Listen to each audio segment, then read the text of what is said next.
Hello everyone, welcome to my channel. In this video, I will be discussing about APSC Combined Competitive Examination 2024. See, this video is completely for prelims. हम prelims को कैसे prepare करें ये हम इस video में discuss करेंगे. And for mains I will try to upload another video. Okay, so let's see. इस वीडियो में हम डिस्कस करेंगे pattern of examination and syllabus, resource to be followed, and if possible I will also try to discuss the possible strategy. Okay, so pattern of examination. Prelims consist of two paper, right? That is GS and CSET. GS में क्या होता है? GS में 100 questions होते हैं, 200 marks होते हैं. Each question carry 2 marks. And CSET में क्या होता है? 80 क्वेश्चंस होते हैं, 200 मार्क्स हैं, and each questions carry 2.5 mark. And ये जो CSET पेपर है ये क्वालिफाइंग नेचर है. दैट मीन्स हमको सिर्फ 33% ही अटेम्प्ट करना है. इतना करने से हमारा क्वालिफाई हो जाएगा. बट ये जो CSET है ये बहुत टफ नेचर के होता है. टफ नेचर मतलब ये है कि ऐसा होता है हम GS क्लियर कर लेते हैं, राइट? हम GS कट ऑफ क्रॉस कर लेते हैं, लेकिन CSET में हम 33% भी अटेम्प्ट नहीं कर पाते. ओके, सो हम देखेंगे CSET में हम क्या क्या कर सकते हैं, possible strategy we will see. So in the next topic, syllabus particularly for prelims perspective as I have told. So GS में क्या होता है? GS में 6 ज्वेल्स ऑफ GS है. ज्वेल्स मतलब आपको दिखाएंगे मैं. GS में first jewel is history, second is geography, third is polity and international relation, fourth is economy, fifth science and tech, and sixth environment. अभी आप ये सोच रहे होंगे कि मैं APSC के डिस्कस कर रहा हूँ, लेकिन मैं असम के बारे में कुछ नहीं बोला. ये 6 ज्वेल्स में मैंने असम को क्यों इंक्लूड नहीं किया? क्योंकि हम असम को सेपरेट स्टडी नहीं करते हैं. क्यों नहीं करते? Because we mostly follow in smart study approach. अब आप बोलेंगे कि ये स्मार्ट स्टडी अप्रोच क्या होता है? सी, फॉर एग्जांपल, जब हम हिस्ट्री पढ़ेंगे, राइट, जब हम मॉडर्न हिस्ट्री पढ़ेंगे, मॉडर्न हिस्ट्री के साथ हम आसाम की भी मॉडर्न हिस्ट्री पढ़ेंगे. ये कैसे पॉसिबल है? एग्जांपल हम नॉन कोऑपरेशन मूवमेंट डिस्कस कर रहे हैं कि ये कब स्टार्ट हुआ था, इसका कॉन्सिक्वेंसेस क्या थे, ये क्यों बंद किया गया था, चौरी चौरा इंसिडेंट किया थे. जब हम ये कंप्लीट कर लेंगे तब हम क्या करेंगे? हम जंप करेंगे कि आसाम लेवल पर कि नॉन कोऑपरेशन मूवमेंट जो है ये आसाम का क्या रोल है, इसमें कौन कौन से freedom fighter non cooperation movement में इन्वॉल्व थे, क्या क्या कॉन्सिक्वेंसेस हुआ था, ये सब पढ़ेंगे हम क्या हिस्ट्री में, जब हम आसाम के पर्सपेक्टिव से पढ़ेंगे. तो इसको कहते हैं स्मार्ट स्टडी अप्रोच. ऐसा नहीं कि हम पहले ये 6 ज्वेल्स पढ़ लेंगे फिर जाके हम आसाम को सेपरेटली पढ़ेंगे. ऐसे नहीं होता है. आप कर सकते हैं, लेकिन जो मैं रिकमेंड करता हूँ वो है smart study approach. One thing is that current affairs, जो हम बहुत ज़्यादा टाइम इस पर इन्वेस्ट करते हैं, करंट अफेयर्स. एंड हम बहुत ज़्यादा क्यों इन्वेस्ट करते हैं? हम ये सोचते हैं कि ये current affairs is separate subject, ये सेपरेट है, ये सबसे सेपरेट है. लेकिन जब हम करंट अफेयर्स को स्टैटिक से लिंक करके पढ़ते हैं तभी क्या बन जाता है? Integrated approach. हर रोज़ हम पेपर खुलते हैं, पार्लियामेंट में ये बिल पास हो गया, वो बिल पास हो गया, गवर्नर का ये इश्यूज़ है, या वहाँ पर वॉल्केनोस आया है, तो हम ये सब करंट अफेयर्स पढ़ते हैं, लेकिन ये इसको हम स्टैटिक से लिंक करके कैसे पढ़ें, जैसे हमारा इंटीग्रेटेड अप्रोच रहे एंड हमारा करंट अफेयर्स भी कवर हो जाए एंड सिलेबस भी हमारा कवर हो जाए एंड दोनों में बॉन्डिंग रहे। ओके, सो जब भी हम करंट अफेयर्स पढ़ेंगे हम स्टैटिक को लिंक करके पढ़ेंगे। सी सेट मैं तो ये टफ कंसीडर करता हूँ।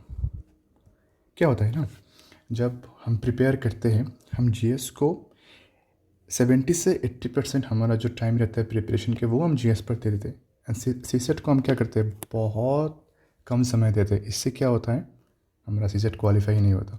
ऑल्दो कभी कभी क्वेश्चंस बहुत इजी आते हैं मगर हमारा जो प्रिपरेशन होता है, जो प्रैक्टिस होता है वो बहुत कम होता है। सो अभी हम देखेंगे सी सेट। सी सेट में 3 क्वेश्चन है, रीजनिंग, क्वांट एंड कॉम्प्रिहेंशन। सबका सेम ही वेटेज रहता है, जैसे 25 to 26 इसमें से 25 to 26 इसमें से क्वेश्चंस आते हैं, इसमें से ऐसे 25 to 26। कभी कभी ये वेरी करता है कि इसमें ज़्यादा क्वेश्चन कर लिया, इसमें कम कर लिया। ओके, सो और क्वेश्चन सी 10th लेवल पर क्वेश्चंस आता है। ये सिलेबस पर मेंशन है कि क्वेश्चंस 10th लेवल पर ही आता है, लेकिन जब हम क्वेश्चंस खोलते हैं ये बहुत ऊपर लेवल के लिए आता है। ओके, सो हमको बहुत टॉपिक में हमारा क्या है स्पेसिफिक अंडरस्टैंडिंग चाहिए, राइट। हमको कुछ अलग अप्रोच फॉलो करना होगा ये सी सेट को अप्रोच करने के लिए। Okay, now resources. यहाँ पर OSS का मतलब क्या है, one stop solution. See this is my video, right. And यहाँ पर मैं जो फॉलो करता हूँ ना मैं उसको ही आपको रिकमेंड करूँगा। अगर आपको अच्छा लगे कि आप मल्टीपल सोर्स को फॉलो करेंगे ये आप पर डिपेंड करता है, लेकिन मैं बस यही बोलूँगा जो मैं फॉलो करता हूँ एंड अगर आपको अच्छा लगे आप फॉलो कर सकते हैं।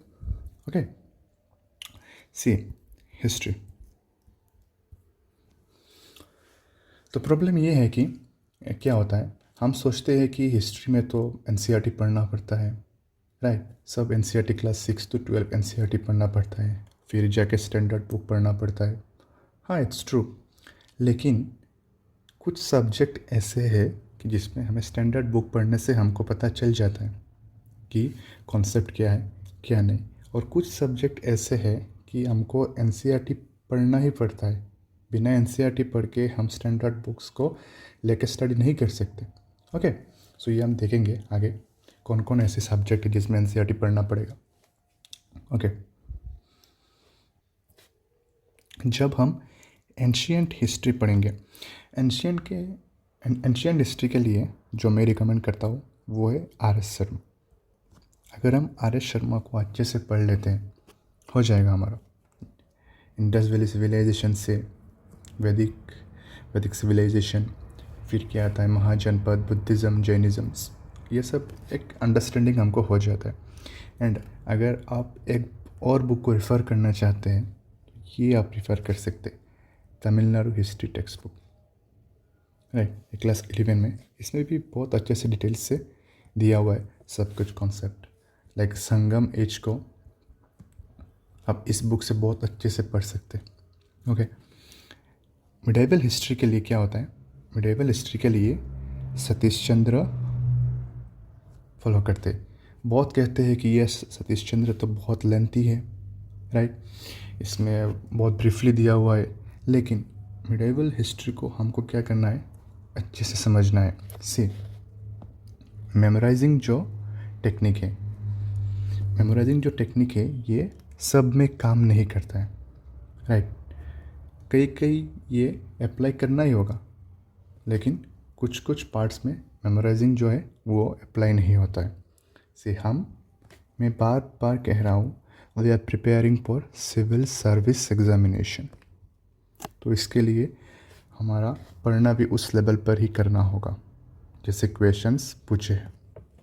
ओके, एंड मॉडर्न हिस्ट्री के लिए क्या है, मॉडर्न हिस्ट्री के लिए बस अब स्पेक्ट्रम पढ़ लो, यही है, ये स्पेक्ट्रम है।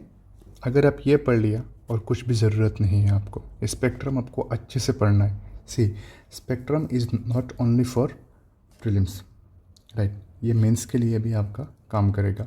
एंड बहुत से क्वेश्चंस, यूपीएससी हो, एपीएससी हो, and different other competitive exams, many questions were directly asked from spectrum. Okay, and most ignored subject, art and culture. Art and culture बहुत हम सब इग्नोर करते हैं, लेकिन इसमें से क्वेश्चंस आते हैं, सो हम उसे छोड़ नहीं सकते। Okay, so art and culture के लिए हम अगर नितिन सिंघानी अच्छे से प्रिपेयर कर ले, ओके, और कुछ नहीं चाहिए, नथिंग। आप इसमें से अच्छे से पढ़ सकते हैं temple architecture, Indo Islamic architecture, Gupta age का आर्किटेक्चर, जो भी है आप यहाँ से नितिन सिंघानिया से आप पढ़ सकते हैं। ओके, सो जियोग्राफी बहुत इम्पोर्टेंट। जियोग्राफी में जो जैसे हमने कहा था world geography and Indian geography. So geography में हमको एनसीईआरटी पढ़ना है। अगर एनसीईआरटी हम नहीं पढ़ेंगे कुछ भी समझ नहीं आएगा। सी, एनसीईआरटी में मैं ये नहीं कहता हूँ कि आप 6 से पढ़ के आए, 6 से पढ़ के आप 6 to 12 पढ़े एनसीईआरटी। अगर आप पढ़ना चाहें तो आप पढ़ सकते हैं, लेकिन मैं रिकमेंड करता हूँ 11 एंड 12 के जो 2 एनसीईआरटी आते हैं, foundational physical geography and fundamental of human geography, sorry fundamental physical geography and fundamental of human geography. अगर ये 2 बुक आप अच्छे से पढ़ लेते हैं, आपका एक basic understanding plus conceptual clarity हो जाएगा। टेक्टोनिक प्लेट क्या है, राइट, कॉन्टिनेंटल ड्रिफ्ट थ्योरी क्या है, ये सब बहुत इम्पोर्टेंट है। इनको अच्छे से जानना ये बहुत इम्पोर्टेंट है। अगर हम ये अच्छे से पढ़ लें, इसके बाद आप सेकेंड स्टेप्स जो अप्रोच कर सकते हैं वो है जीसी लियोंग। ये होगा हमारा सेकंड प्रायोरिटी। जब हम एनसीईआरटी ख़त्म कर लेंगे तब जाके हम जीसी लियोंग को अप्रोच करेंगे। ओके, एंड मैपिंग तो है ही, हमको करना है। कैसे करना है? करंट अफेयर्स से लिंक करके हमको ये मैपिंग करना है। अगर आप चाहे तो मैं एक वीडियो अपलोड कर सकता हूँ मैपिंग पर, आप कमेंट पर मेंशन कर सकते हैं। Okay, and same Indian geography के लिए ही हमको एनसीईआरटी पढ़ना है 11 के और 12 के। जब हमने एनसीईआरटी ख़त्म कर लिया तब जाके हम ये बुक अप्रोच कर सकते हैं, मजीद हुसैन। आप डायरेक्टली ये स्टैंडर्ड बुक पे जाम मत कीजिएगा। आपको क्या करना है, आपको मजीद हुसैन सेकंड प्रायोरिटी पर लाना है, पहले आपको एनसीईआरटी पढ़ना है। ये बहुत इम्पोर्टेंट है इंडियन जियोग्राफी को समझने के लिए। टाइप्स ऑफ सॉयल, ये एलुवियल सॉयल कहाँ मिलता है, क्यों मिलता है, रेड सॉयल कहाँ मिलता है, क्यों मिलता है, फिर हमारा क्या आता है ब्लैक सॉयल, ये क्या डिकान प्लेटू पे मिलता है, क्यों। इसको जानने के लिए हमको क्या करना है, पहले एनसीईआरटीज को पढ़ना होगा। ओके, और भी बहुत है, जैसे हमारा मानसून कब आता है, कैसे आता है, मैकेनिज़्म ऑफ मानसून, ये जब हम एनसीईआरटी से अच्छे से पढ़ेंगे तब जाके हमें ये पता चलेगा, राइट। सॉरी, फिर जाके हम माजिद हुसैन को अप्रोच कर सकते हैं। One of the best book, I consider one of the best book Majid Hussain, लेकिन ये होगा सेकेंड प्रायोरिटी। मैपिंग तो हमारे लिए ज़रूरत है ही, राइट, इम्पोर्टेंट। ये आप डेली कर सकते हैं करंट अफेयर्स के साथ। Okay, polity and international relation.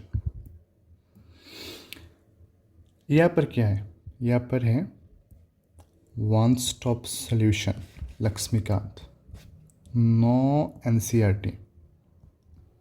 NCERT यहाँ पर क्या होगा, waste of time. See, waste of time in my according, आपके अकॉर्डिंग मुझे नहीं पता, आप एनसीईआरटी पढ़ सकते हैं, लेकिन अगर आपने लक्ष्मीकांत अच्छे से पढ़ लिया है देन आपके ये सफिशिएंट है।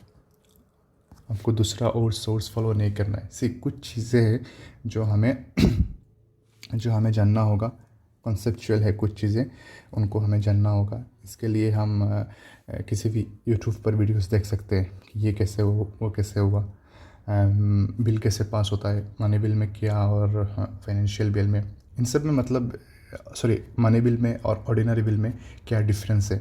सो बहुत ऐसे होते हैं कि हम ये समझ नहीं पाते, नॉर्मल रीडिंग से हम ये समझ नहीं पाते। हम यूट्यूब प्रेफर कर सकते, थाउजेंड्स ऑफ वीडियोस है यूट्यूब पर। प्लस करंट अफेयर्स हमेशा इंटीग्रेट करके पढ़ना है हमें, current affairs and Laxmikanth. Okay, next international institution. International institutions में क्या होता है, यूनाइटेड नेशन से, वर्ल्ड बैंक से, IMF है। से एग्जांपल हम यहाँ पर लेते हैं। वर्ल्ड बैंक कब फॉर्म हुआ था, राइट, फंक्शन क्या है, ऑब्जेक्टिव क्या है, फिर क्या मेंबर्स, सेम IMF का भी रोल क्या है, ये सब हमें पढ़ना है। ये डिटेल्स में, इतना डिटेल्स में जाकर हमको नहीं पढ़ना है। प्रीलिम्स के लिए सिर्फ हमको ये 3-4 चीज़ें पढ़ना है। इवेंट जो है कब फॉर्म हुआ था, स्पेशलाइज्ड बॉडीज़ क्या क्या है, जो स्पेशलाइज्ड बॉडीज़ है वो कब फॉर्म हुआ था, लाइक डिटेल्स में हम कब पढ़ेंगे, डिटेल्स में हम पढ़ेंगे मेंस के लिए। एंड इंटरनेशनल रिलेशन के लिए एक ही सोर्स, करंट अफेयर्स, लाइक। और करंट अफेयर्स ये हम कहाँ से पढ़े, मंथली मैगजीन से। बहुत कोचिंग्स का हर मंथ कंपाइलेशन निकलता है, आप किसी भी ऐप को अप्रोच कर सकते हैं, जैसे विजन IAS के जो मंथली आते हैं आप वो पढ़ सकते हैं, बहुत डिटेल्स में है, अच्छे से है, आप पढ़ सकते हैं। जैसे एग्जांपल रशिया यूक्रेन न्यूज़ पढ़ता, राइट। सो क्वेश्चंस ऐसे पूछते हैं, UPSC में क्वेश्चंस आया था 2023 में कि यूक्रेन जो है, कौन कौन कंट्री यूक्रेन को बॉर्डर करता है, राइट, कौन कौन कंट्री यूक्रेन को बॉर्डर करता है। ये कहाँ से आया, करंट अफेयर से आया। ऐसे ही बहुत क्वेश्चंस हैं, लाइक ब्लैक सी का कौन कौन कंट्री बॉर्डर कर रहा है, लाइक कोई पर ये सिविल वॉर चल रहा है, पूछ लेगा कि ये कहाँ हुआ था, कब हुआ था, क्यों हुआ था। तो आपको ये इंटरनेशनल रिलेशन में मोस्टली हम फॉलो करेंगे करंट अफेयर्स में। एंड यही है मंथली मैगज़ीन, आपको इससे बाहर नहीं जाना है। मंथली मैगज़ीन अच्छे से कर लीजिए हो जाएगा। ओके, नेक्स्ट है इकोनॉमी। इकोनॉमी एक ऐसे सब्जेक्ट है जो क्या होता है, ये सिर्फ इकोनॉमी में हमको क्या करना है, हमको basic understand plus conceptual clarity, ये हमको चाहिए। कॉन्सेप्चुअल क्लैरिटी हमको चाहिए इकोनॉमी में। हम ऐसे इकोनॉमी में जो हम ये जो बेसिक टॉपिक्स होते हैं ना, जो बेसिक टॉपिक्स होते हैं जैसे GDP, inflation, banking, money and banking, इनको हमको अच्छे से समझना है, समझे, अच्छे से समझना है। इसके लिए हम क्या कर सकते हैं, यूट्यूब को अप्रोच कर सकते हैं या किसी कोचिंग क्लास को हम फॉलो कर सकते हैं। यहाँ मैं ये रिकमेंड नहीं करूँगा कि ये आप खुद से पढ़ें। जिनका इकोनॉमी बैकग्राउंड नहीं है, जिनका इकोनॉमी बैकग्राउंड नहीं है, नॉन इकोनॉमी बैकग्राउंड, वो क्या करेंगे, वो यूट्यूब से या बहुत सी कोचिंग क्लासेस से, not coaching material, right, coaching classes जो हैं हम उसको देखेंगे या यूट्यूब से हम देखेंगे। हम जब GDP को अच्छे से पढ़ेंगे, अच्छे से समझेंगे, तब जाके हम क्या कर सकते हैं, क्वेश्चन सॉल्व कर सकते हैं। अगर हम इन्फ्लेशंस पर देखते हैं या GDP पर देखते हैं या मनी एंड बैंकिंग पर देखते हैं, सब क्वेश्चन कॉन्सेप्चुअल है, सब क्वेश्चन कॉन्सेप्चुअल। सो हमको क्लैरिटी चाहिए, बेसिक अंडरस्टैंडिंग चाहिए इस इकोनॉमी को अप्रोच के लिए। मैं यहाँ पर NCERT बस दिया हुआ आपको मेंशन किया है, आप रमेश सिंह को भी अप्रोच कर सकते हैं, लेकिन ये सब इकोनॉमी के लिए ये सब एडिशनल है। आपको क्या करना है, आपको इकोनॉमी वीडियोस से, क्लासेस से आपको अच्छे से क्लियर करना है, फिर जाकर खुद के नोट्स बनाने एंड फिर जाके इसको रिवाइज करना है अच्छे से। आप यहाँ पर आप मल्टीपल सोर्स को फॉलो कर सकते हैं। ये इकोनॉमी एक ऐसे सब्जेक्ट है जहाँ पर आप मल्टीपल सोर्स को फॉलो कर सकते हैं। किसी मटेरियल्स पर ये जीडीपी को बहुत इजी से समझाया है, किसी पर ये जो जीएसटी है, टैक्सेशन में जो टॉपिक है, ये बहुत इजी में दिया हुआ है। आपको पता चल जाएगा ये आईजीएसटी क्या है, एसजीएसटी क्या है, कास्केडिंग इफेक्ट क्या है, वेट क्या है, ये आपको समझ जाएगा। लेकिन कुछ मटेरियल्स में ऐसा है कि बहुत टफ दिया हुआ है, राइट। सो आप ये डिफरेंट मटेरियल्स को फॉलो करके क्या कर सकते हैं, आपके अप्रोच से आप पढ़ सकते हैं। लेकिन मैं रिकमेंड करूँगा क्लासेस ये यूट्यूब में मिल जाएगा, बहुत सारे क्लास अच्छा क्लास है, आप यहाँ पर पढ़ सकते हैं। एंड इकोनॉमी जब हम आसाम पढ़ेंगे, आसाम के लेवल पर हम इकोनॉमी कैसे पढ़ेंगे, आसाम के बजट पढ़ेंगे, स्टेट जीडीपी पढ़ेंगे, एट्सेट्रा जो है ये सब हम क्या क्या स्कीम्स गवर्नमेंट ने निकाला है, right, welfare schemes, agricultural schemes, ये सब हम इकोनॉमी में पढ़ सकते हैं। ओके, नेक्स्ट है environment. See one stop solution is Shankar IAS, one stop solution. अगर हमने शंकर आईएएस को अच्छे से पढ़ लिया, हमारा एनवायरनमेंट के बेसिक अंडरस्टैंडिंग कवर है, ये हम खुद से पढ़ सकते हैं, राइट। लेकिन ये जो करंट अफेयर्स है ये भी सेम वेटेज रखता है। हम ऐसे नहीं कि हम सिर्फ बेसिक अंडरस्टैंडिंग कर लिया हमारा हो जाएगा, ये करंट अफेयर्स भी बहुत इम्पोर्टेंट है। एनवायरनमेंट के जो करंट अफेयर्स होते हैं, conventions, conference of parties 2000 like 28th conference of parties कहाँ हुआ था, क्या क्या आउटकम्स निकले थे, राइट। पेरिस एग्रीमेंट हमको पढ़ना है, इसके थ्रू जो रिसेंट न्यूज़ है इनको हमको देखना है, पंचामृत क्या है ये सब देखना है। ये सब कहाँ से मिलेगा, शंकर आईएएस में सब मेंशन नहीं होगा।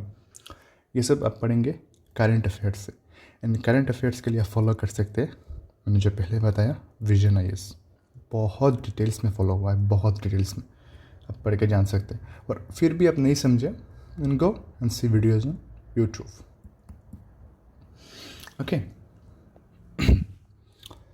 नेक्स्ट है हमारा साइंस एंड टेक्नोलॉजी। सिर्फ ये वीडियो बहुत लेंथी हो रहा है, मैं बहुत जल्दी ख़त्म कर लूँगा। साइंस एंड टेक में क्या है, बेसिक साइंस एंड टेक, दो पार्ट है, and emerging science and tech. ज़्यादा वेटेज कहाँ रहते हैं, ज़्यादा वेटेज रहते 60 to 70% वेटेज रहते हैं इमर्जिंग टेक्नोलॉजी में, और बाकी जो रह गया ये रहता है बेसिक साइंस से आते हैं। ये हम नॉर्मल एनसीईआरटी अगर पढ़ लेंगे हमारा हो जाएगा। क्लास 9-10 का जो एनसीईआरटी से वो पूरा अच्छे से पढ़ना है, एंड 12th का कुछ चैप्टर्स है, सब नहीं, कुछ चैप्टर्स को हमको पढ़ना होगा। ओके, 11-12 के। एंड इमर्जिंग टेक के लिए क्या है, मंथली मैगजीन। यहाँ पर आपको कॉन्सेप्चुअल क्लैरिटी चाहिए, राइट, कॉन्सेप्चुअल क्लैरिटी। जब ठीक है आप मंथली मैगजीन से पढ़ सकते हैं, लेकिन बहुत ऐसा कॉन्सेप्ट है जो आप खुद पढ़ के नहीं पढ़ सकते। अगर आप नॉन साइंस बैकग्राउंड के स्टूडेंट है तो, इवन साइंस के बैकग्राउंड के भी स्टूडेंट भी इसको समझ नहीं पाते। बीटी कॉटन ये कैसे बना, इसका प्रोसेस क्या है, जो मैंने पहले कहा था, genetic engineering, genetic modification, vaccine development, ये बहुत ये कॉम्प्लेक्स स्टडी है। ये स्पेस टेक्नोलॉजी, पीएसएलवी और जीएसएलवी रॉकेट में क्या डिफरेंस है, ये सब क्वेश्चंस पूछते हैं, राइट। सो हमको ये समझने के लिए हम मंथली मैगजीन अप्रोच कर सकते हैं, एंड जहाँ पर हम समझ नहीं पाते हैं वही हम यूट्यूब खोल लेंगे, वहाँ पर हम समझ सकते हैं। ओके, सी अभी हम 6 ड्यूल्स जो है हमने सब डिस्कस कर लिया। अब आप कहेंगे कि मैं तो आसाम डिस्कस नहीं किया, तो सब में हम क्या करेंगे, आसाम को लिंक करेंगे। एनवायरनमेंट पढ़ेंगे, हम आसाम को लिंक करेंगे, राइट। जैसे सी इकोनॉमी तो मैं आपको बता ही दिया हूँ। पॉलिटी एंड आईआर में स्टेट लेजिस्लेटिव असेंबली हमको पढ़ना है। जब हम पढ़ेंगे पार्लियामेंट, पार्लियामेंट के साथ साथ हमको पढ़ना है क्या, state legislative assembly, state legislative council, कौन कौन से स्टेट में लेजिस्लेटिव काउंसिल्स हैं हम ये देखेंगे। हम जब प्रेसिडेंट पढ़ेंगे इसके साथ, सॉरी फॉर डिस्टर्बेंस, ओके। सो जब हम क्या पढ़ेंगे, जब हम प्रेसिडेंट पढ़ेंगे तब हम गवर्नर पढ़ेंगे। जब हम सुप्रीम कोर्ट पढ़ेंगे तब हम हाई कोर्ट भी पढ़ेंगे, राइट। ऐसे करके हम क्या होगा, जब हम पॉलिटी इंडिया लेवल पर पढ़ेंगे तब हम हमारा आसाम लेवल का भी कवर हो जाएगा। जब हम कोई स्कीम्स पढ़ेंगे, सेंट्रल गवर्नमेंट का क्या क्या स्कीम्स है, स्कीम्स में हम पढ़ेंगे आसाम गवर्नमेंट ने क्या क्या स्कीम्स निकाले हैं, राइट। वुमेंस के लिए कोई स्कीम है, हम यहाँ पर देखेंगे स्टेट गवर्नमेंट का क्या इनिशिएटिव्स है, राइट। सो हम ऐसे इंटीग्रेट करके पढ़ेंगे। मैं एक चीज़ आपको बार बार कह रहा हूँ एंड अभी भी कहूँगा कि आसाम को आप अलग मत पढ़िए, प्लीज़ आसाम को अलग मत पढ़िए। आसाम को जब आप हिस्ट्री पढ़ेंगे, जियोग्राफी पढ़ेंगे, आप क्या करेंगे, आसाम को लेके पढ़ेंगे। आप नेशनल पार्क पढ़ रहे हैं, इंडिया के नेशनल पार्क पढ़े, कौन से रिवर कौन से नेशनल पार्क से जा रहे हैं, आप ये सब पढ़ रहे हैं। जब हम बाहर के नेशनल पार्क पढ़ लेंगे तब हम आएंगे हमारे आसाम में। यहाँ पर हम क्या देखेंगे, यहाँ पर हम देखेंगे जो मानस है, काजीरंगा है, और भी जो नेशनल पार्क है वो देखेंगे। ब्रह्मपुत्र देखेंगे, क्या क्या ट्रिब्यूटरीज है, कहाँ से निकल रहा है, ये सब हम देखेंगे। ओके, सो ऐसे हम इंटीग्रेट करके पढ़ेंगे। इसको हम क्या कहते हैं, स्मार्ट स्टडी अप्रोच। इंस्टेंट सी ये वीडियो बहुत लेंथी हो गया, अभी तो ये शो कर रहा है 30 मिनट्स के ऊपर चल रहा है। I will try to upload another video. अगर आप चाहें तो आप कमेंट पर मेंशन कर सकते हैं कि मैं नेक्स्ट कौन से वीडियो पे नेक्स्ट मैं कौन से टॉपिक पर वीडियो बनाऊँ। सी एक टॉपिक रह गया हमारा जो पॉसिबल स्ट्रेटजी, ये पेंडिंग रहेगा, ये मैं बहुत जल्द अपलोड कर लूँगा, possible strategy. And thank you. And also one thing I would like to mention is that, see, this is my first video. This is my first video. Okay, यहाँ पर मैंने बहुत गलती किया, शायद होगा गलती, बहुत गलती किया होगा, मेरे बात करने में भी बहुत प्रॉब्लम होगा क्योंकि ये मेरा वीडियो है, फर्स्ट वीडियो है। ओके, एंड आई होप कि आप मुझे सपोर्ट करेंगे। एंड अगर आप चाहें तो मैं और भी वीडियोस अपलोड करूँगा, आप कमेंट पर मेंशन कर सकते हैं कौन से टॉपिक पर मैं अपलोड करूं। लेकिन 2 वीडियोस में श्योर अपलोड करूंगा, एक है पॉसिबल स्ट्रेटजी एंड दूसरा होगा main strategy, sorry possible strategy for prelims, and यह होगा मेन स्ट्रेटजी कि हमको क्या स्ट्रेटजी फॉलो करना है। Okay, thank you for watching my video.